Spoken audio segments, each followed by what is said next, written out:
Bismillah. Welcome to my YouTube channel.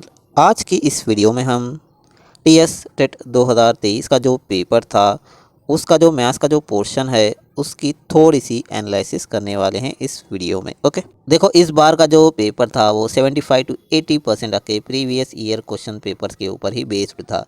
Previous year question papers मतलब जो भी 2016, 2017 और 2022 में टेट का पेपर जो चला था उसी के ऊपर ऑलमोस्ट ये जो 2023 का पेपर है उसी के ऊपर बेस्ड था। ओके, देखो जिस तरह से प्रीवियस ईयर के क्वेश्चन पेपर्स में जो कॉन्सेप्ट, जो चैप्टर, जो पैटर्न देखने को मिले थे बिल्कुल सिमिलर आके इसी हिसाब से इस बार का जो पेपर था इसी में भी देखने को मिले हैं। ओके, अगर हम एग्ज़ाम के लेवल की बात करें, अगर हम पेपर के लेवल की बात करें तो जिन लोगों ने भी ढंग से पढ़ाई की थी, ढंग से प्रिपरेशन की थी उन लोगों के लिए पेपर आसान था। और जिन लोगों ने भी थोड़ी बहुत सुस्ती दिखाई थी अपने प्रिपरेशन में उन लोगों के लिए थोड़ा सा मुश्किल था। और जो लेजेंड्स थे, जो कभी किताबें नहीं पढ़ते थे, उन लोगों के लिए इस बार का जो पेपर था वो था डिफ़िकल्ट। ओके, अगर हम रियलिटी की बात करें तो ये जो पेपर था इजी टू मॉडरेट था। मतलब ज़्यादा सवाल आके आसान थे, लेकिन एक आध क्वेश्चंस मतलब 10% से 15% तक जो क्वेश्चन थे वो आके थोड़े से मॉडरेट थे। तो हम कह सकते हैं कि इस बार का जो पेपर था वो आसान से थोड़ा सा मुश्किल था, मतलब इजी टू मॉडरेट था। अगर आपने 100 और 120 के बीच में स्कोर किया है इस पेपर में तो आपने ये जो पेपर था इसे आके आपने जस्टिस किया है, आपने आके ढंग से पढ़ा है। ओके, अगर हम सिर्फ मैथ्स की बात करें तो मैथ्स का पेपर भी आसानी था। वही प्रीवियस ईयर के चैप्टर थे, वही पैटर्न थे, वही एचसीएफ था, वही एवरेज था, वही जियोमेट्री के सवाल थे, वही एंगल्स से सवाल थे, वही ट्रायंगल्स से सवाल थे, वही आके सिमेट्री से सवाल थे, वही सर्ड एंड इंडाइसेस से सवाल थे, वही ट्रिपलेट से सवाल थे, और रेशियो एंड प्रोपोर्शन, परसेंटेज और इसी तरह से ये जितने भी आपको नज़र आ रहे हैं ये कहीं ना कहीं प्रीवियस ईयर में सवाल पूछे गए थे और यही चैप्टर था कि हर बार आके पूछे जा रहे हैं। ओके, अगर हम क्वेश्चंस की बात करें तो देखो हमें तो आके बहुत कम मौका मिला है पढ़ाने का, लेकिन जितना भी पढ़ाया है उससे आके डायरेक्टली या फिर इनडायरेक्टली आके 6 सवाल पूछे गए हैं आपके एग्ज़ाम में। चलो भैया एक एक से निपटते हैं, एक एक का पोस्टमार्टम या फिर एक एक को समझते हैं। ओके, सबसे पहला सवाल देख लेते हैं। यूलर्स रिलेशन फॉर पॉलीहाइड्रॉन इज, कसीर सतही शक्ल के लिए यूलर्स का रिश्ता होता है। देखो कितना आसान सवाल था। अगर आपने मेरी वीडियो देखी होगी क्यूब से रिलेटेड तो एक ही सेकंड में आप ये जो सवाल है इसे सॉल्व कर सकते थे। चलो भैया वो कैसे ये भी देख लेते हैं।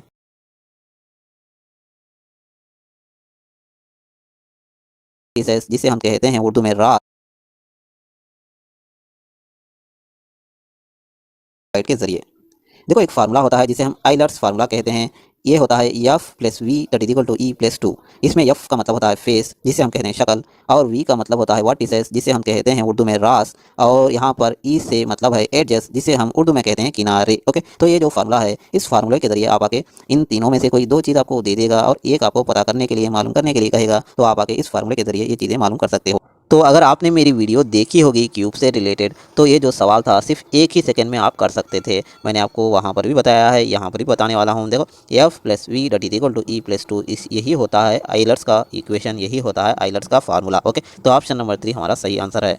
देखो ये जो सवाल है ये आके सेट डी का सवाल है। ओके, अब ये मत कहना कि हमें आके सेट डी नहीं मिला है। ओके, चलो भैया नेक्स्ट सवाल देखते हैं। ये भी आके सेट डी का ही सवाल है। चलो भैया सबसे पहले सवाल पढ़ लेते हैं। The number of units cube required to make a large cube with an edge of 3 unit is, 3 unit वाली सतह का एक बड़ा मुक्कब बनाने के लिए कितने यूनिट मुक्कब दरकार होंगे। ओके, देखो अगर आपने वही वीडियो मतलब क्यूब की वीडियो ही ढंग से देखी होगी तो वहाँ पर भी मैंने एज से रिलेटेड एक सवाल करवाया था और वहाँ पर भी मैंने बताया था कि आंसर आपका क्या हो सकता है और क्या नहीं हो सकता। तो ये सवाल भी आके एक ही सेकंड का सवाल था। देखो इसमें हमें करना कुछ भी नहीं था, हम आके ऑप्शन एलिमिनेशन से भी ये सवाल कर सकते थे। देखो मैंने वहाँ पर भी आपको बताया था कि किसी भी नंबर का क्यूब आके क्या हो सकता है। 1 का क्यूब होगा 1, 2 का क्यूब होगा 8, 3 का क्यूब होगा 27 और 4 का क्यूब होगा 64 और इसी तरह से 5 का क्यूब होगा 125। देखो कभी भी हमारा आंसर आके इन्हीं नंबर में से कौन सा भी एक हो सकता है। ओके, तो हमारा ऑप्शन 1 तो ज़िंदगी में नहीं हो सकता। देखो किसी भी नंबर का क्यूब आके 16 नहीं हो सकता। किसी भी नंबर का स्क्वायर तो 16 हो सकता है लेकिन क्यूब 16 नहीं हो सकता। ओके, बिल्कुल इसी तरह से ये जो 9 है ये 9 भी कभी भी आंसर नहीं होने वाला था। ओके, किसी भी नंबर का क्यूब आके 9 नहीं हो सकता। ओके, किसी भी नंबर का क्यूब आके 9 नहीं हो सकता। स्क्वायर हो सकता है, 3 का स्क्वायर हो सकता है 9, लेकिन किसी भी नंबर का क्यूब आके 9 नहीं हो सकता। तो ये आंसर भी नहीं है, ये आंसर भी नहीं है, और इन दोनों में से कौन सा आंसर होगा। देखो हमारे एग्जाम में, हमारे क्वेश्चन पेपर में दिख रहा है 3, तो 3 का क्यूब क्या है 27। तो ये आकर हम देख कर ही बता सकते थे। ऑप्शन नंबर 2 यही सही आंसर है। ओके, देखो ये सवाल भी आके सेट डी का ही सवाल था। ओके, चलो भैया नेक्स्ट सवाल देखते हैं।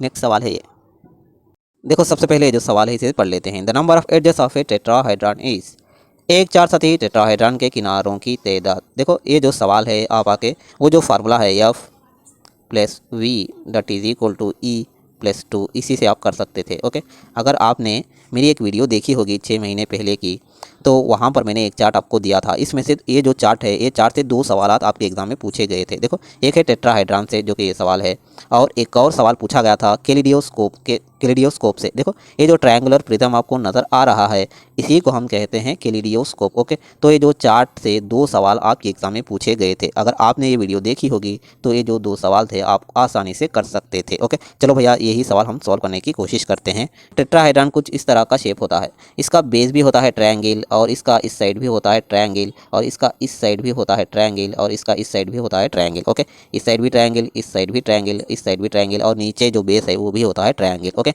तो ये जो 4 सतही है, 4 सतही में आके 4 ट्रायंगल आपको नज़र आएंगे। ओके, तो हमारे ये जो फार्मूला है आप इस फार्मूले के ज़रिए भी कर सकते हो, या फिर डायरेक्ट भी आप आके इसका एज जाके आप निकाल सकते हो। देखो डायरेक्ट ही हम निकालने की कोशिश करेंगे, फार्मूले की भी ज़रूरत है नहीं। देखो एडजस्ट क्या होते हैं, जो भी लकीरें आपको नज़र आ रही हैं इस फिगर में, इन्हीं को हम कहते हैं एडजस्ट। ओके, तो नीचे कितने होंगे लकीरें, नीचे होगा 1 2 3, नीचे आके 3 होगा, और इस साइड हो गया 4, इस साइड हो गया 5, और इस साइड होगा 6।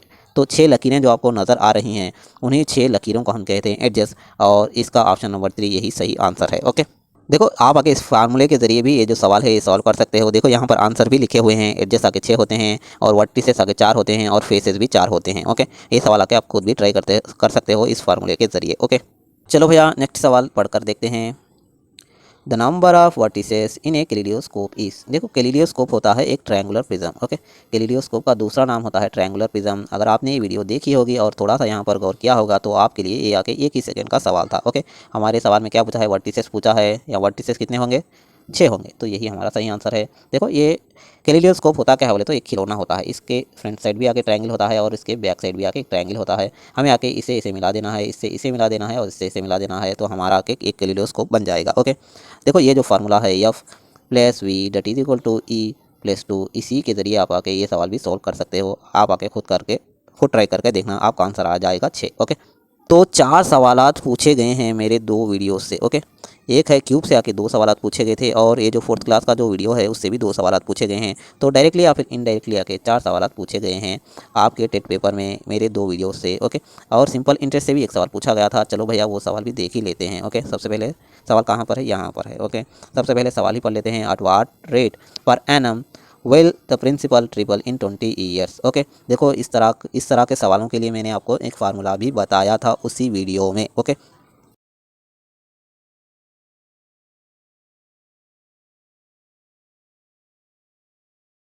बिस्मिल्लाह।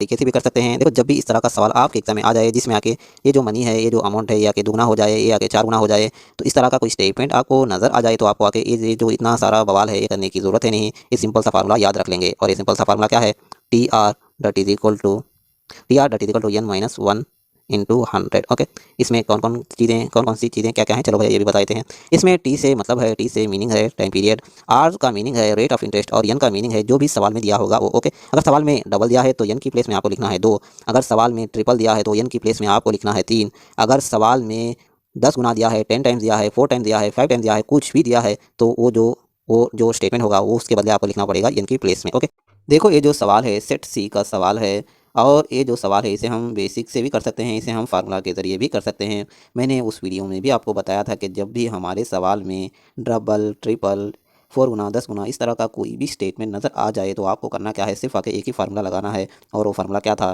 T R dot is equal to N minus 1 into 100। Okay, इसमें टी क्या है, टी है टाइम पीरियड जो कि 20 ईयर्स है, तो यहाँ पर सिंपली हम लिख लेंगे 20, और रेट आर मतलब क्या है, आर मतलब है रेट ऑफ इंटरेस्ट, जो कि हमें मालूम करना है, हमें आगे पता वही करना है, हमें मालूम करना है रेट ऑफ इंटरेस्ट। ओके, तो यहाँ पर आर ऐसे ही लिख लेंगे, और एन मतलब क्या है, जो भी सवाल में दिया गया होगा डबल ट्रिपल 4 गुना 10 गुना, इसी को हम कहते हैं एन। तो एन की प्लेस में हम लिख लेंगे, यहाँ पर ट्रिपल दिया है तो 3 लिख लेंगे, और -1 जो फार्मूला में है ऐसे ही लिख लेंगे, और ये जो इंटू में 100 है इसे ऐसे ही लिख लेंगे। ओके, अब हम करना क्या है, अब हम करना कुछ भी नहीं है, सिर्फ सिंपल से काटम पीटी करना है। 20 एकम 20 पंजे, तो यहाँ पर बच जाएगा 5, यहाँ पर आके आर ऐसे ही रहेगा और 3 में से जब हम 1 को निकालेंगे तो बच जाएगा 2 और ये जो इंटू में 5 है ऐसे ही लिख लेंगे। तो 2 इंटू 5 हो जाएगा 10।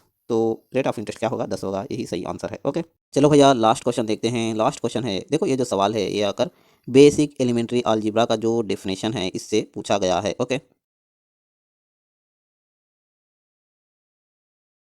मालूम करते हैं जो कुछ सवाल अलजेब्रा में बेसिकली जो चीज़ हमें नहीं मालूम है उस चीज़ को हम मालूम करते हैं जो चीज़ हमें मालूम है इसके ज़रिए। मतलब जो चीज़ हमें नहीं मालूम है इसको हम फाइंड आउट करते हैं, मालूम करते हैं जो कुछ सवाल में इंफॉर्मेशन दी जाती है इसके ज़रिए। ओके, फॉर एग्जांपल मान लो कि हमें एक ऐसा नंबर पता करना है जिसे हम आधा करने पर ये जो नंबर है 50 बन जाएगा। फिर से सुनो, हमें एक ऐसा नंबर पता करना है जिसे हम आधा करने पर ये जो नंबर है ये 50 बन जाएगा। तो ऐसे में ये कौन सा नंबर है हमें पता करना है। देखो ये जो सवाल है सेट सी का सवाल है और इस ये जो सवाल है बेसिक एलिमेंट्री अलजेब्रा का जो डेफिनेशन है इसी के ऊपर पूछा गया है। देखो बेसिक एलिमेंट्री अलजेब्रा में हम करते क्या हैं, जो चीज़ हमें नहीं मालूम है उस चीज़ को मालूम करते हैं जो भी इन्फॉर्मेशन दी जाती है सवाल में। ओके, तो यहाँ पर देखो सवाल में क्या कहा गया है, if we add 5 to twice a number we get 51 then the number is. देखो कोई एक ऐसा नंबर है जिसे हम मान लेंगे एक्स और x का जो दुगुना है, मतलब ट्वाइस बोला है तो यहाँ पर आके x के साथ आके डबल लिख लेंगे, 2 लिख लेंगे तो ये बन जाएगा ट्वाइस। तो अगर ये जो नंबर है इस नंबर में जब हम 5 को ऐड करेंगे तो ये जो नंबर है बन जाएगा कितना 51। तो यहाँ पर 51 लिख लेंगे। ऐसे में हमें आके x की वैल्यू मालूम करना है, कितना आसान है। ये जो 2x है ऐसे ही लिख लेंगे, ये जो 5 है उस साइड भेज देंगे तो 51 माइनस 5 कितना हो जाएगा 46 हो जाएगा। और यहाँ पर देखो 2 से जब हम इसे कैंसल आउट करेंगे तो x की वैल्यू आके 23 आ जाएगी और ऑप्शन नंबर 4 यही सही आंसर है। ओके, तो ये जो जितने भी सवालात यहाँ पर आपने देखे हैं तो कहीं न कहीं ये जो सवालात हैं प्रीवियस ईयर के क्वेश्चन पेपर के ऊपर बेस ही हैं। कहीं न कहीं कोई भी क्वेश्चन रिपीट हुआ है, कहीं न कहीं आके कॉन्सेप्ट रिपीट हुआ है, कहीं न कहीं आके चैप्टर रिपीट हुआ है। अगर आपने प्रीवियस ईयर के क्वेश्चंस अच्छे से पढ़े होंगे, ढंग से अगर उसे प्रिपरेशन किया होगा तो आपने आके अच्छा स्कोर किया होगा, आपका पेपर अच्छा गया होगा। देखो सुनने में आया है कि 4th क्लास का बच्चा के 14 सवाल कर रहा है ये जो मैथ्स का पेपर है इससे। ओके, तो आप ही समझो कि पेपर कितना आसान आया होगा मैथ्स का। ओके, देखो मैथ्स एक ऐसा सब्जेक्ट है, अगर आपने इसमें उंगली देखकर हाथ नहीं पकड़ा, आपने हिंट देकर सवाल नहीं किया तो आपको मैथ्स कभी भी नहीं आएगा। ओके, देखो 4 सवाल आके सिर्फ एक ही फार्मूले के ऊपर बेस्ड थे। वो कौन सा फार्मूला था, F plus V dot is equal to E plus 2, जिसे हम यूलर्स फार्मूला भी कहते हैं। देखो यहाँ पर डायरेक्ट भी सवाल आया है और इसी के ऊपर आके 3 और सवाल भी आपके टेट एग्जाम में पूछे गए थे। ओके, देखो इस वीडियो को बनाने का मकसद है आपको टीआरटी के लिए अलर्ट करना, टीआरटी के लिए जागरूक करना। ओके, जो एग्ज़ाम खत्म हो गया है वो तो दोबारा नहीं आएगा, लेकिन जो मिस्टेक्स आपने इस एग्ज़ाम में की हैं उससे आप कुछ ना कुछ सबक सीख सकते हो और आपकी जो प्रिपरेशन लेवल है इसे आके आप सुधार सकते हो। ओके, अगर आप चाहते हो कि ये जो टीआरटी है इसमें आपको जॉब चाहिए तो आपकी प्रिपरेशन जो लेवल है, जो आपका प्रिपरेशन करने का तरीका है इसे आपको सुधारना पड़ेगा, इसको आपको अप करना पड़ेगा, तभी जाके आप ये जो पोस्ट है टीचर की पोस्ट आप क्रैक कर पाओगे। ओके, तो चलो भैया इस वीडियो में इतना ही। अगर ये वीडियो आपको पसंद आई है और आप चाहते हैं कि इस तरह की मोर यूज़फुल इन्फॉर्मेटिव वीडियोस और बने तो आप लोगों को करना क्या है, अगर हम करें तो करें क्या, बोले तो बोले क्या। ठोक लीजिए, 5,000 लौटे दिख जाना चाहिए। ये 4,000 के लिए मैं यहाँ पे नहीं खड़ा हूँ।